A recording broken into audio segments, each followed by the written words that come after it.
先把你手里那个购物篮放下来，真的，听我一句劝，把你准备下单的那堆花肥全部清空。千万不要觉得我是在挡人财路，我是在救你的钱包，更是在救你家里那些好不容易才养活的盆栽。很多人刚开始接触养花，第一件事不是去研究光照和浇水，而是先被花市老板或者是网络上的各种广告洗脑，觉得好像没有买齐一套从1号到10号的肥料，这花就绝对养不死，或者觉得如果不买那种标榜专花专用的肥料，家里的玫瑰就开不出花，家里的龟背芋就长不出叶子。这根本就是天大的误会，也是新手养花路上最大的一个坑。今天我就要把这层窗户纸给捅破，其实养花哪有那么复杂，对于绝大多数的家庭园艺爱好者来说，不管你养的是观叶植物还是开花植物，其实只需要买一种肥就够了。这一瓶被我称为万能水的肥料，只要你懂怎么用，就能包打天下，剩下的那些瓶瓶罐罐，基本上都是智商税，或者是给那些专业大棚搞生产用的，放在家里除了占地方、过期、受潮，最后被你扔进垃圾桶之外，没有任何意义。我们先来聊聊为什么新手会被忽悠买全套。你走进花市或者打开购物网站，映入眼帘的是让人眼花缭乱的包装，这边写着兰花专用，那边写着多肉专用，旁边还有什么月季专用、绣球专用，甚至还有什么发财树专用肥。看着这些名字，你心里是不是就在想，哇，这厂家真专业，针对每一种植物都研发了独特的配方，那我养了兰花就得买兰花肥，养了黄金葛就得买黄金葛肥，要是混用了，是不是花就死了？这就是商家的策略，他们就是抓住了你这种怕把花养死，又想给植物最好待遇的心理。但事实的真相是什么呢？植物根本不识字，你给它浇下去的肥料，它不管包装袋上写的是给玫瑰吃的还是给兰花吃的，它只认一样东西，那就是溶解在水里的离子状态的营养元素。无论是几百块一包的高级进口肥，还是几十块一大袋的普通农用肥，只要溶解之后，根系吸收到的核心成分，翻来覆去无非就是那老三样，氮、磷、钾。所有的专用肥无非就是把这3个元素的比例稍微调换了一下，然后换个包装，价格就翻了好几倍卖给你。这就好比我们人吃饭，难道你吃川菜要用一种专用的味，吃粤菜又要换一个专用的味吗？根本不需要，因为最后消化吸收的都是蛋白质、碳水化合物和脂肪。我今天要推荐给你们的这个万能养花法，核心就是要把肥料液态化、均衡化。这瓶万能水其实就是市面上最常见，但往往被大家忽视的均衡型水溶肥。请注意我的用词是均衡型，也就是氮、磷、钾这3个数字比例是一样的。这瓶万能水的奥妙就在于它的包容性，不管你养的是非常娇气的兰花，还是皮糙肉厚的虎尾兰，甚至是家里阳台上的小番茄、小辣椒，它都能用。区别仅仅在于浓度的不同，而不需要你再去买10几瓶不同的肥料。我们来具体讲讲这瓶万能水里的门道。为什么说它能包打天下？首先，它含有足量的氮元素。氮在植物的世界里，你可以把它理解为长个子的能量。植物要长叶子，要把茎秆挺起来，全靠氮。但是市面上很多所谓的长叶专用肥，氮含量过高，新手一用，植物是长得快了，但是长出来的叶子是那种水嫩的，颜色浅得像韭黄一样，风一吹就倒，抗病性极差。红蜘蛛、介壳虫最喜欢叮这种植物。而我们的这瓶均衡万能水，它的氮含量被控制在一个合理的范围内，既能保证植物长叶子，又不会让它徒长，长出来的叶子是厚实的、深绿的，是有光泽的。其次，它含有等比例的磷。磷这个东西，你可以把它想象成植物的发动机和生殖系统，它管着根系的发育和花芽的分化。很多新手有个误区，觉得只有到了花期才需要补磷，错，大错特错。植物的根系无时无刻不在生长，只要根系在动就需要磷。如果平时只给氮肥，根系就会长得虚弱，一旦环境变化，比如天气突然变冷或者变热，植物马上就死给你看。均衡万能水里的磷能够确保植物在长叶子的同时，底下的根也在悄悄的壮大，把基础打得牢牢的。最后是钾，钾是植物的免疫系统，也是它的骨架。植物能不能抗倒伏，能不能抵抗病虫害，能不能扛得住夏天的暴晒和冬天的寒流，全看钾元素够不够。很多专用的促花肥或者长叶肥往往会忽视钾的补充，导致花开出来了，但是花梗很软，花头垂头丧气，一点精神都没有。而均衡配方里的钾正好补上了这个短板，让植物长得壮实挺拔。把这三者合而为一，并且溶解在水里，就变成了植物最容易吸收的状态。你要知道，植物的根系并不是一张嘴，它不能直接吃干饭，它只能喝汤。所有的固态肥料最终都必须在土壤里遇到水，溶解之后才能被根毛吸收。如果你直接用这种水溶性的均衡肥料，就等于省去了中间转化的过程，植物喝下去马上就能用，见效非常快。讲到这里，肯定有人心里在犯嘀咕，说你讲了半天，这不就是最普通的复合肥吗？怎么就成了万能水了？别急，重点在于怎么用，这才是能不能把花养爆盆的关键。很多新手买了肥料，是按心情施肥，想起来了就倒一点，想不起来就半年不管，或者是看着花长得慢，心里着急，恨不得把一整瓶都倒进去，这都是大忌。这瓶万能水的真正威力在于薄肥勤施，这4个字大家可能都听出老茧了，但是真正做到的没几个。我的用法非常简单，甚至可以说是傻瓜式操作。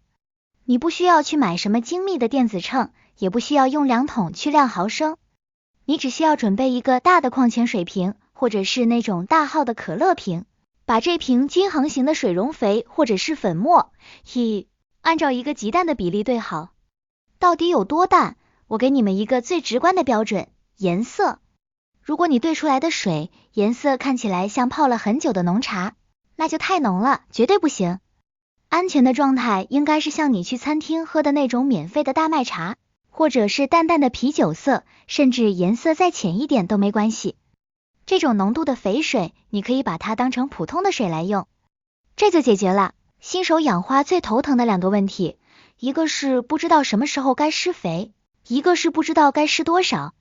按照我的这个方法，你每次给植物浇水的时候，浇的都不是纯水，而是这种极低浓度的营养水，这就模拟了自然界中植物的生长环境。在森林里，在野外，植物是靠雨水冲刷落叶、腐殖质，把微量的养分带到土壤里，每次下雨，植物就喝一口带营养的水。我们这种做法就是还原了大自然的供养模式，这样做的好处太多了。第一，绝对不会烧根，因为浓度极低，比土壤本身的盐分浓度高不了多少，根系没有任何负担，喝得非常开心。第二，营养持续不断，植物就像人一样，你让它饿个半死，然后突然请它吃顿满汉全席，它肯定消化不良。但是如果你每天给它吃营养均衡的便当，它就能长得匀称健康。这种持续的微量补充会让植物的生长状态非常平稳，不会出现那种忽快忽慢、叶子忽大忽小的现象。特别是对于住在公寓大楼里的花友，通风条件往往不是很好。如果你在盆土表面撒了很多颗粒肥，或者是埋了有机肥，在通风不好的情况下，很容易发霉、防毛，甚至招惹小黑飞。那些虫子就在你的花盆周围飞来飞去，烦都烦死了。但是用这瓶万能水浇下去，就渗到土里被吸收了，土面上干干净净，完全断绝了虫子滋生的温床。这点对于室内养花来说太重要了。再来说说这瓶万能水在不同植物上的表现。先说大家家里最常见的黄金葛、龟背玉、蔓绿绒这类观叶植物。很多人觉得观叶植物就是吃氮肥的，拼命给尿素，结果呢，叶子是长大了，但是软趴趴的，一点精神都没有，而且上面的斑纹会消失，变成了全绿。这是因为氮肥太多，植物光长叶绿素就把紧化斑纹给覆盖了。如果你用均衡的万能水，氮磷钾比例一样，叶子不仅长得大，而且硬挺，叶片上的光泽度像打了蜡一样，该有的斑纹一个都不会少，反而会更鲜艳，对比更强烈。如果你的土已经板结的像一块硬石头，或者像我们常说的水泥地一样，那你浇再好的万能水其实也是白搭，因为水根本渗不下去，或者只是顺着花盆边缘的缝隙溜走了，根系连一滴营养都喝不到。这就引出了我们使用这瓶万能水的第一个进阶心法，叫做土壤激活术。很多新手的花盆里，土用久了就会变硬，这是因为长期的浇水导致土壤结构塌陷，加上自来水里的氯气和残留的盐分堆积。这时候你手里这瓶兑好的万能水，不仅是肥料，更是改良剂。当你把那瓶淡淡的像大麦茶一样的肥水浇下去之前，我建议你先找一根筷子，在花盆的土面上轻轻戳几个洞，动作要轻，别伤到主根。这几个洞就是透气孔，也是营养通道。然后我们要改变浇水的方式，不要猛地倒下去，要用细嘴壶，慢慢的沿着这几个洞往里注水。你会发现，这时候土壤吸水的速度变慢了，但这正是好现象，因为带着均衡营养的水分子正在慢慢渗透进那些板结的土块里。这瓶均衡肥里通常含有的微量元素，会在一定程度上帮助土壤团粒结构的恢复。虽然它不能完全替代换土，但在你不方便换盆的季节，比如盛夏或者严冬，这种慢渗式的营养补充，能最大程度的维持根系的活性，不让它被硬土活活憋死。这就延伸出了一个非常实用的技巧，我称之为浸盆复活法。这个方法专门用来对付那些因为缺水干透了，或者根系状态不好，吸收能力变差的植物。你找一个比花盆大的脸盆，里面装上我们兑好的万能水，水位大概到花盆高度的1/3或者是1/2都可以。然后把整个花盆放进去，让它静静的在里面泡澡。为什么要用带肥的水去泡，而不是用清水？这里面大有学问。当土壤极度干燥的时候，根系的细胞是萎缩的。如果直接猛灌清水，细胞壁可能会因为渗透压的变化太快而受损。而我们这个极低浓度的均衡营养液，它的渗透压稍微高一点点，更接近植物细胞液的浓度，能够更温和的唤醒那些干瘪的根系，而且通过底部的排水孔往上吸水，能够把沉积在盆底的有害盐分给置换出来，让整盆土的营养分布变得非常均匀。一般泡个15分钟到20分钟，你看到土表湿润了就拿出来。你会发现用这种方法浇过的花，叶子挺立的速度比平时快得多。这就是万能水加上浸盆法的威力。接着我们要聊聊这瓶万能水在特殊植物上的应用，特别是台湾非常流行的鹿角蕨和各种附生植物。很多人觉得鹿角蕨很难养，又是要上板，又是要保湿。其实它们对营养的需求非常单纯。鹿角蕨的叶片分为营养叶和孢子叶，它在原生环境里是靠接收雨水和落在叶缝里的腐殖质生存的。我们这瓶均衡型的液体肥，简直就是为它量身定做的。还有一类让大家又爱又恨的植物，就是多肉植物。在台湾这种湿热的环境下，多肉本来就难度下。很多大神告诉你，多肉要控水，要断肥，才能养出极致的状态。这话对也不对，对于在大棚里追求极致颜色的老庄，确实要虐。但是对于我们在阳台养的普通多肉，如果长期断肥，它就会消耗自己的叶片，下面的叶子一层层干枯脱落，最后变成光杆司令，这并不是健康的美。多肉植物也是需要这瓶万能水的，但是用法要有心机。我们不能像浇草花那样浇透，而是要沿着盆边溜边浇，浓度要比正常的再低一半，也就是颜色要更淡，而且一定要选在傍晚风大的时候浇。这微微一点点的氮磷钾能保证多肉的叶片圆润饱满。你有没有发现你家的多肉虽然活着，但是叶子扁扁的，皱皱的，怎么晒都晒不鼓？那就是缺钾和缺水。这一点点均衡的养分就能把叶片里的水分锁住，特别是到了秋天生长季，有了这层底肥，多肉上色的速度反而会更快，因为它有能量去制造花青素。说到这里，必须纠正一个巨大的观念误区。很多人认为植物出现黄叶、掉叶子，肯定就是缺肥了，于是赶紧灌这瓶万能水。千万别，植物在生病的时候，就像人生病一样，肠胃功能是最弱的。这时候你给它大鱼大肉，只能是催命符。如果你的植物是因为烂根、病虫害或者环境突变导致的落叶，这时候绝对不能施肥，连这瓶万能水都不能用。这时候只能给清水，放在通风阴凉的地方养护，等它重新长出新叶子，说明根系恢复工作了，才能开始恢复鸡蛋的肥水供应。这瓶万能水是锦上添花，不是起死回生的灵丹妙药，它能救饿得半死的花，但救不了病入膏肓的花。那我们怎么判断植物已经吃饱了，或者是营养过剩了呢？这瓶万能水虽然安全，但如果你每天都浇，或者浓度没控制好，植物也会发出求救信号。最典型的信号就是叶尖焦枯。如果你发现你家植物的新叶子尖端是黑的、焦的，或者叶子边缘有一圈像烧焦一样的痕迹，那就是肥伤的早期表现，说明盐分在叶间堆积了。这时候不要慌，赶紧用大量的清水灌根，把土里的多余肥料冲走，接下来的1-2周只喂清水，它就能缓过来。还有一个信号是叶片凹凸不平，如果新长出来的叶子表面像癞蛤蟆皮一样坑坑洼洼，或者是叶片扭曲畸形，这通常是氮肥虽然够了，但是微量元素跟不上，或者是光照配合不好导致的生长紊乱。虽然我们的万能水里有微量元素，但在植物生长过快的时候，有时候会供不应求。这时候你需要做的不是加量，而是控水晒太阳，让植物生长的节奏慢下来，等内部的组织发育跟上来。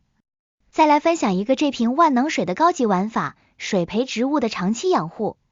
现在很多人喜欢在办公室或者家里摆几瓶水培的黄金葛、富贵竹，大家通常只知道往瓶子里加自来水，结果养个半年，叶子就黄了，根也烂了。这是因为水里只有氢和氧，没有其他营养。市面上有卖那种专门的水培营养液，其实本质上跟我说的这瓶万能水是一模一样的。你完全可以用家里这瓶均衡粉末兑水，但是浓度要控制在土培的1/5，也就是说，那1桶水你只要滴进去几滴浓缩液，或者放进去几粒粉末，摇匀了看不出颜色变化，这个浓度就够了。把这个水倒进水培瓶里，你的富贵竹能养好几年都绿油油的，甚至还能在水里开花。这里有个小窍门，如果是透明的玻璃瓶，加了营养液之后容易长绿藻，瓶壁会变绿。这不是坏事，绿藻也能提供氧气，就是难看点。如果你介意，可以用深色的瓶子，或者在瓶子外面包一层纸遮光，绿藻就长不出来了。有些朋友可能会问，既然这个肥料这么好，那我能不能把它拌在土里当底肥？我的建议是不要。水溶肥的设计初衷就是速效，它在土里待不住，一浇水就流失了，或者局部浓度过高烧根。底肥还是老老实实买那种缓释肥颗粒，那是另一套逻辑。我们这瓶万能水主打的是追肥，是日常的饮食。底肥像是父母给的遗传基因和老本，这瓶万能水则是你自己每天打工赚的工资，两者不冲突，但是不能互相替代。对于新手来说，哪怕你完全不懂底肥，土里什么都没拌，只要坚持薄肥勤施这瓶水，植物一样能长得很好，因为它的营养供给是源源不断的。接下来我要讲讲心态的问题。这瓶万能水之所以能包打天下，不仅仅是因为化学成分，更是因为它治好了新手的养花焦虑症。当你不再纠结于今天要给玫瑰吃什么，明天给绣球吃什么的时候，你的心会静下来，你会开始关注更本质的东西。你会发现，原来植物的生长是有韵律的。春天来了，万物复苏，你给它喝一口万能水，它用嫩绿的芽点回报你。夏天热了，它想休息，你适时的停手，只给清水，它用健康的度夏来感谢你。秋天凉了，它要积蓄能量过冬，你再给它温补一下，它就能扛过寒流。这瓶水是你和植物之间交流的媒介，而不是你控制它的工具。